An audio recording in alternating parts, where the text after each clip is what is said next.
I'll just choose those readings today because I was reflecting on the spirit world and life on life on this earth and life in the spiritual world and the connection between both. And of course, all of us, to some extent or the other, would have been thinking about those things in light of recent happenings. But more specifically, in my case, because my mother passed away, she was a healthy, a long-lived person at 92 years of age, but she passed away very recently, just a week after Abigail had ascended. And of course, just going through those things made me think about the spirit world and the physical world, and how substantial. You know, we say in the divine principle that the spiritual world is substantial, it is invisible. The physical world is substantial, but it's visible. And that was something I think somebody mentioned recently, you know, that the spirit world is very real, and people are real in the spirit world, and the existence is very real, it's very substantial. So that was something that struck me very strongly. Because often when I think about the spirit world, I'm sometimes kind of vague, you know, maybe because I grew up as a Catholic and I didn't have a concept of the spirit world, you know. In the Catholic teachings, it says, it more or less tells people to avoid like dabbling in relationship to the spirit world. Don't do things that connect you to the spirit world. Only focus on God and Jesus, and sort of everything else is superfluous. It's not really that important, you know. In one sense, they're quite right, because the spirit world is so complicated and so messed up as well, that there's, you know, if we think about it, there are billions of spirits, and there's so many levels, and there's so many dimensions in the spirit world, that you're not automatically going to connect to the high spirit world, you know. And yet, that's something I didn't think about when I was growing up. But of course, when I joined the Unification Church, I heard the divine principle, and we listened to the chapter about the invisible substantial world and the visible substantial world, then it made me more interested. And there was lots of books going around when I was in the church, you know. In my early days, you could read like Life in the World Unseen, and a book this called Wander in the Spirit Land is one of the books that I prefer myself, because Life in the World Unseen is about people's experience in the spirit world. I was more interested in what do people actually experience in the spirit world. You know, like on TV, there's lots of shows these days about psychics, mediums, and they can connect people to their ancestors, or not ancestors, but at least people who recently passed on. And this is very popular. You know, these kind of shows. I think it's the New York Medium, or there's other ones like that, and they're genuine. They're genuine people, you know. And these mediums are genuine because they actually do connect with the spirits, you know. But you never hear people ask, like, you never hear a relative on the earth saying, like, what's it like in the spirit world? They don't ask those, but they're just so excited to hear somebody say, come back from the spirit world, or somebody they loved, make that connection. And the spirit person is concerned about the person on earth. But really what I'm interested about is, how do you live in the spirit world? You know, how do you live on 100 years or 1,000 years? You know, so those kind of things make me more excited about the spirit world. And I suppose it's because divine principle is that expression. That's what the divine principle is explaining to us, that how we live on the earth will be the way we live in the spirit world. And so we're very fortunate that we have a comprehensive picture. Even though those mediums and psychics and people of that caliber, they can only see a certain dimension into the spiritual world. They're connected to a certain level. You know, I read, like Demonim often said, you know, that's limited, because you need to have a comprehensive view of the spiritual world. It's like she said, if you go to a country, how much do you know about the country? unless you lived in it for a long time, you might not know the whole thing, you know. You might be just getting a small vision of it, small understanding. So that's how it is. You like it's comparable to if you were going to another country, you know, like when you arrive at the airport and you see some things, and but you're not going to know the country by just what's happening in the airport, you know, but you need to go around and then explore the environment. And this book is very interesting from that point of view, because it this person was an Italian. Did anybody read this book? Wanderings in What's the name? Wanderings in the Spirit Lands. It's just one of the books that goes around, you know, like, for example, Life in the World Unseen, or books like that. Now, doesn't mean it's a comprehensive view, but it's a very kind of interesting aspect of it, because this man lived in Italy in the 1840 or something, 1850, around that period. He lived a very, he was a young man, and he lived a kind of dissolute life. He had a good inheritance, so he was able to. But well, it says he describes his own experience through this book through a medium, and he says, well, he was only interested in pleasure and being happy and just going around, and he had no real purpose. But he obviously had money, so he had many relationships with many different girls and many things like that. But what happened was, he eventually he died. It doesn't say how he died, but suddenly he's in the spirit world, and then describes his experiences, what he felt, and he felt very in his heart. He was very much like he was connecting so much with the earth, and he knew that he had done nothing of value, and yet he knew one girl before he went that was very, he describes as very pure and very kind of noble.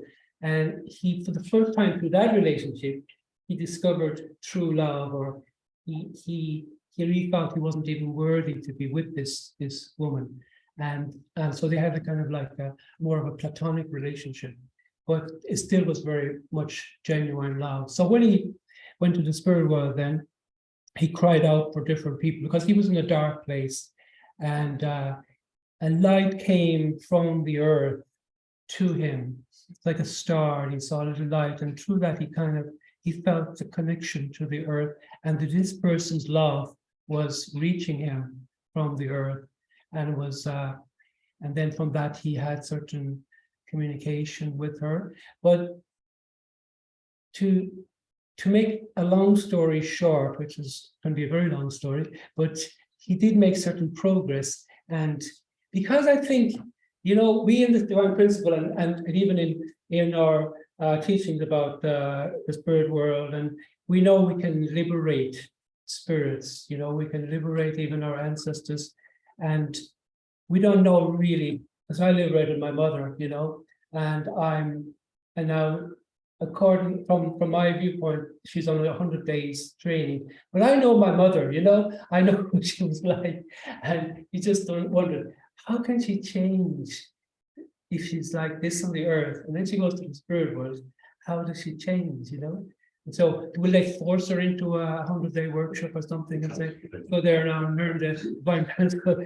But as we know, the 100-day workshop, at least, it's a very comprehensive view of the principle. They see the things like visually, and it's so exciting. So I'm just thinking, how would she change quickly in the spirit world? Of course, because I liberated my ancestors, blessed ancestors, they probably can come to her and explain things to her. The one strong asset that she had was that she believed in God, and she believes in Jesus, and she had a strong connection with God and Jesus while on this earth. So I'm hoping that she can transcend those limitations that she had, which was like God, Jesus is God, Mary is the mother of God, and things that she felt so strongly. But normally, if you went to the spirit world like that, it might take you a long time to change, but fortunately, we have a speed up process through the liberation and through the 100-day workshops and so forth.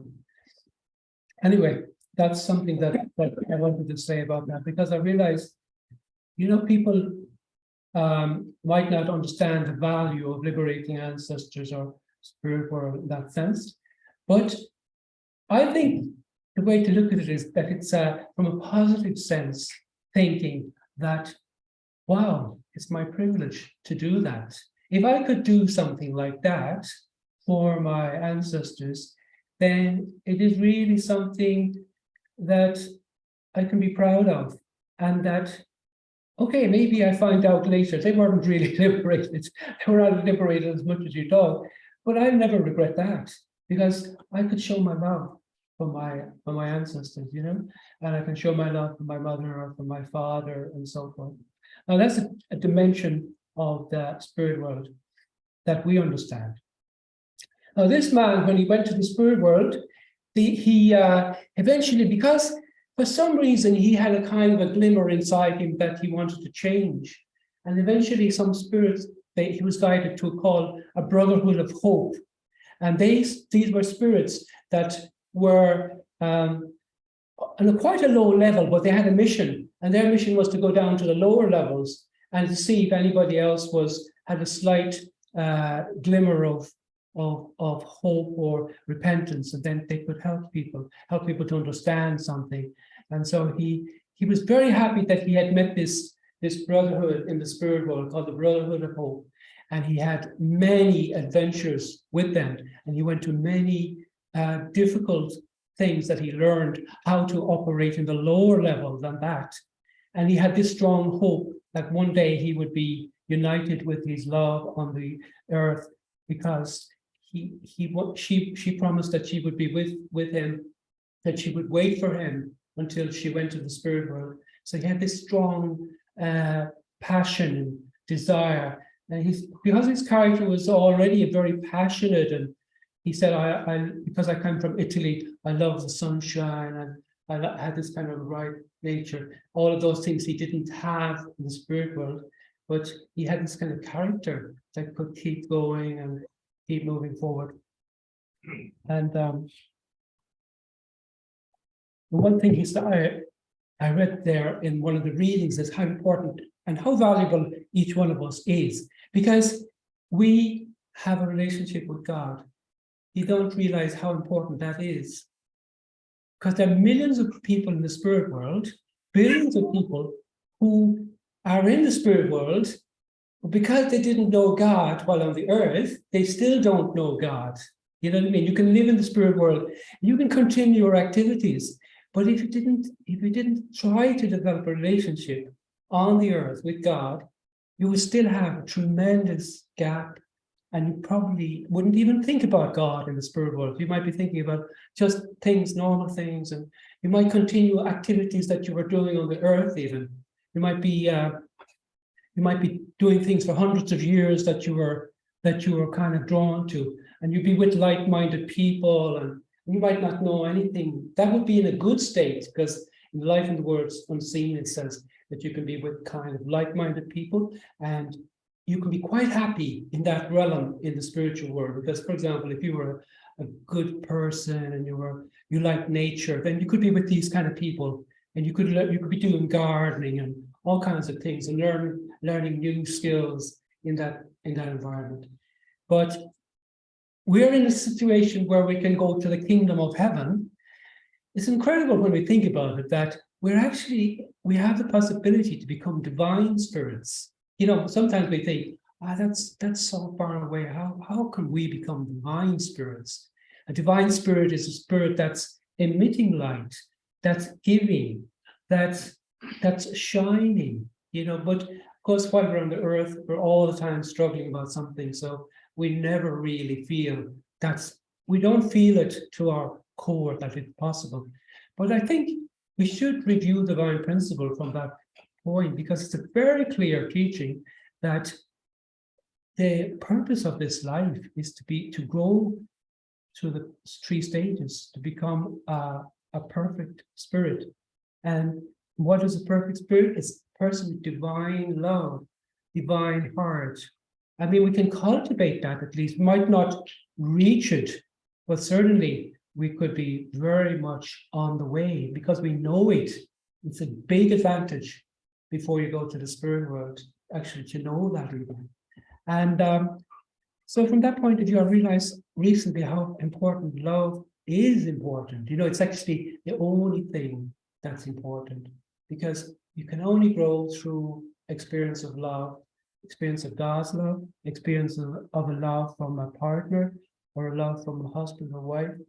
Like, I think before I would have been one who would be kind of intoxicated with truth, you know, oh, it's a truth. But truth isn't, on its own, is not enough to move our hearts to allow us to grow, Because even it said in Divine Principle, Jesus educated his disciples with truth, but he saved them with love. So love is the key to unlock people's hearts and to allow them to grow in the spiritual world. And of course, how much we can grow on the earth will be reflected when we pass over. And ideally, it should have been like a smooth transition from the physical world to the spiritual world, because we would already have perfected ourselves, and then we would naturally transmigrate into the eternal heavenly kingdom. But now we're all in a different stages, you know. But as blessed couples, this is a fantastic development, because we know that you can only go to the kingdom of heaven ultimately as a blessed couple, as a couple that are united in love, and united with Heavenly Parents' love. And I just wanted to share those things with you, really.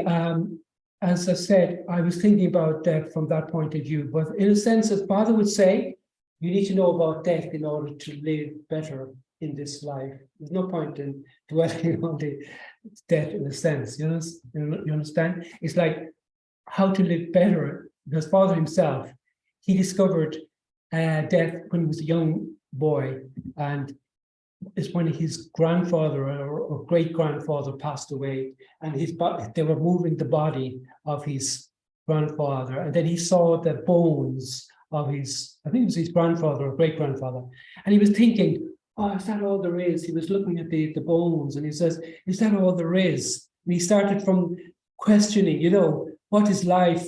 Why is my grandfather looking like this, just like a bunch of bones? It does not feel anything. And he was like, from that kind of a mindset, or from that experience, he started to think about death and about life after death. And then he started to pray, and he prayed more deeply. And then he started to connect with Jesus. And it took him a long time to connect with Jesus in heart. And it says in his autobiography, Father said, you know, sometimes I couldn't feel anything. Or maybe he didn't say it like that, but he couldn't make a breakthrough. But sometimes he really made a breakthrough. And then the time that he really experienced God and Jesus, then he knew it was what he was on the right course. So I'd just like to encourage everybody that even if you feel that I believe in this and that, but I don't know about God, I think it's worth the effort to try and find out about God. You know, even question yourself, question many things. Don't take things for granted.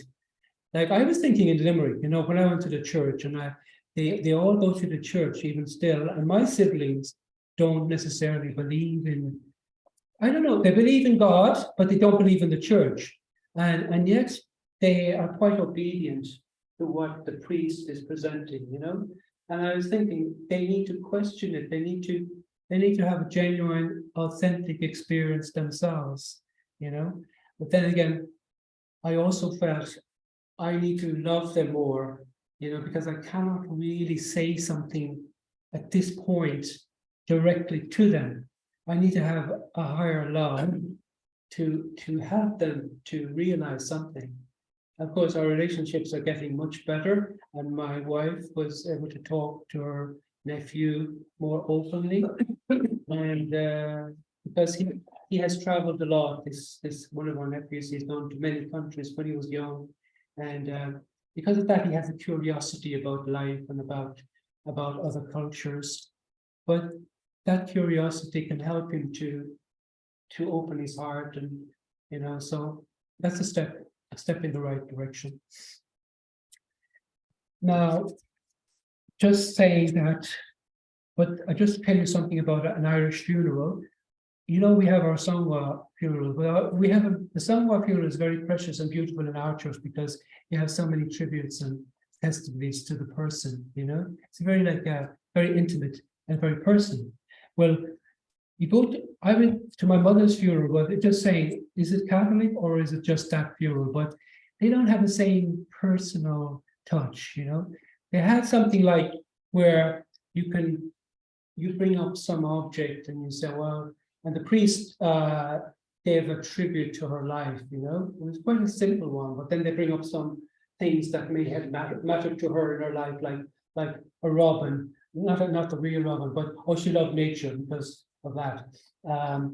Bring up a chicken and they show it to the people, like a picture of a chicken or something, and yeah, she had her chickens, and she was very happy doing that, and a few things like that. And I was thinking to myself, wow, why didn't somebody give a personal tribute to my mother? Why didn't I volunteer it? And I would be the last person that people would think that would volunteer, but I could have said something, I could have said something on her behalf to give more value to her life.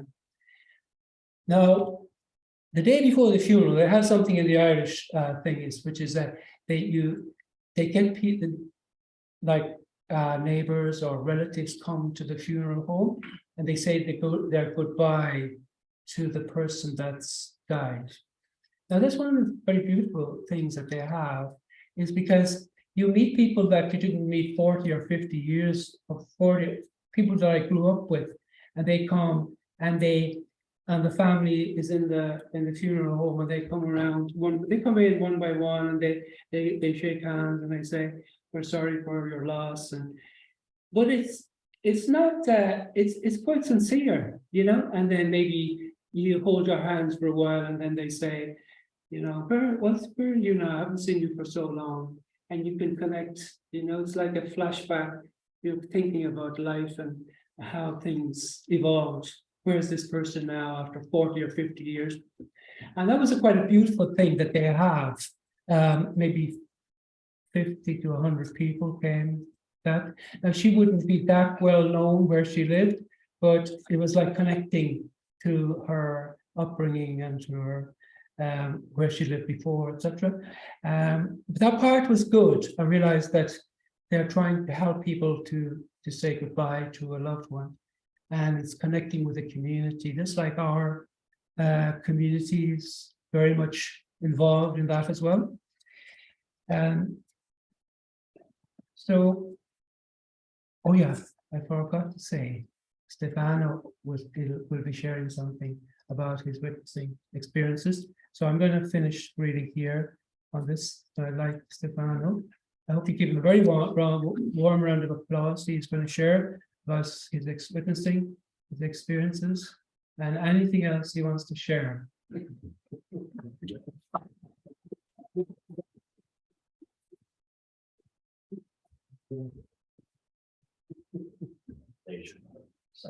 Hi everyone.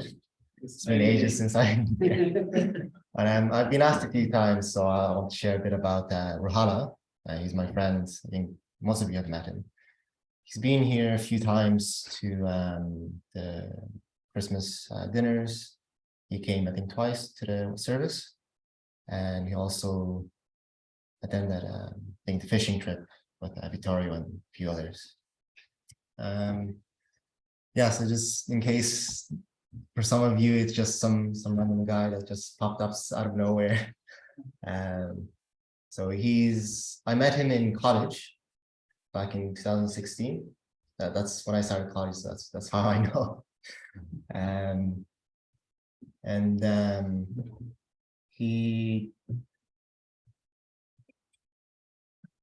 started just as classmates, and we kind of got to know each other more when we started helping each other out with schoolwork, and we kind of get along well. He'd have an interesting sense of humor. I never understood it. Kind of over time, we kind of understood each other, and we kind of make our own jokes. But that was kind of funny at the start. I always take him seriously, but he'd be joking, and so it took me a while to get used to that. Then so we'd invite each other eventually to two things, mostly for coffees, and then also for movies, because we're too stressed with schoolwork, so we need to blow off some steam and go to watch a movie together. And on our ways home, walking back, or going to the movies, or going for coffee, we kind of talk about life, and then that would kind of transition into our faith and beliefs. So he had a Muslim background, but well, that's all he had, that's all he knew. And he was kind of interested in my views then, for my beliefs, and so I started talking to him about that. And then the more we kind of started talking to each other, we got more and more interested, and we became closer as friends. I never really tried to push the principal on him. It was always him that kind of had the desire to seek kind of the answers or information. He was just quite curious. So apparently I did a decent job with that. He might be there, I think, on the Zoom. He sometimes joins in on the service. So I'll be talking about him. So then eventually I invited him to watch some Divine Principle lectures. He would come over to my house, we'd just hang out, and he would also watch some videos. So I was there with, it was him, me, and my dad. We'd have, I think it was 16 videos, lecture series from start to finish, the Divine Principle. So we go through that over, I think, about a year or so. And we watch every time he comes, we'd watch maybe 2 videos. And every time he would ask questions, me and my dad would try to answer him as best we can. So since then, we've given him I gave him the Divine Principle book, and I think I gave him the autobiography, and then also the Pat gave him the Chansung Young book. I appreciate that. Oh, and he has the True Parents picture as well. So I sent him that. So far, he's very interested. He's very happy with that. The Divine Principle is a bit more detailed, has more explanation on.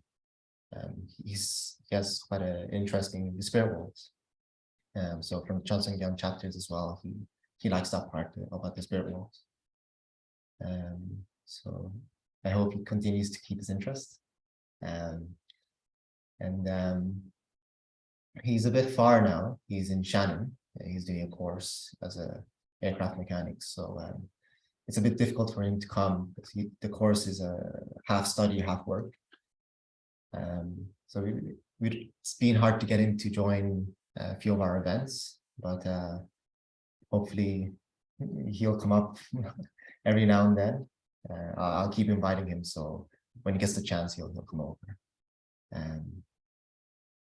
Yeah, I think lastly, I'll just say a little bit about his character. So when you meet him, you won't be a complete stranger, maybe.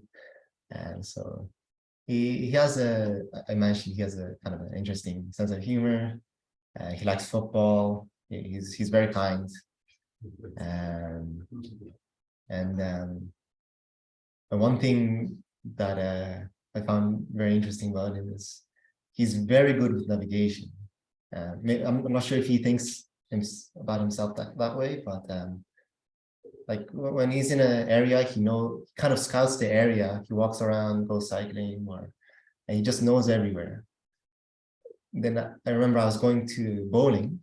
I think it was the first time he's been there, and we went there once, and he knows exactly how to go back, and he's not looking anywhere else.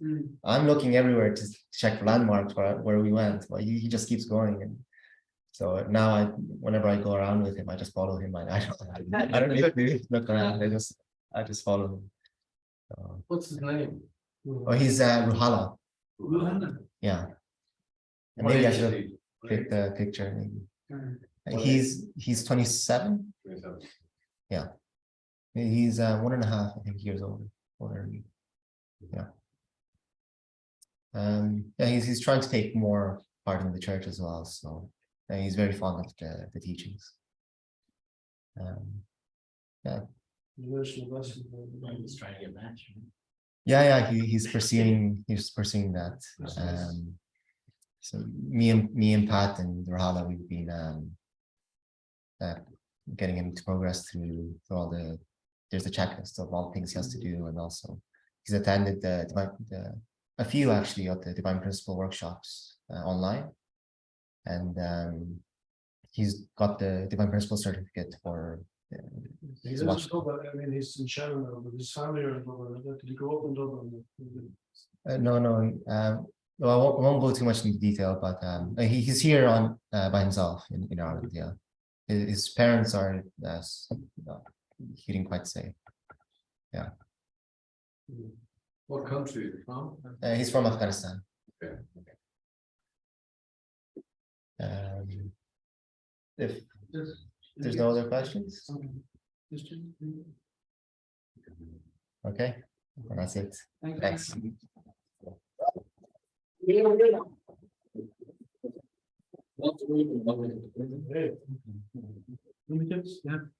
Say closing prayer.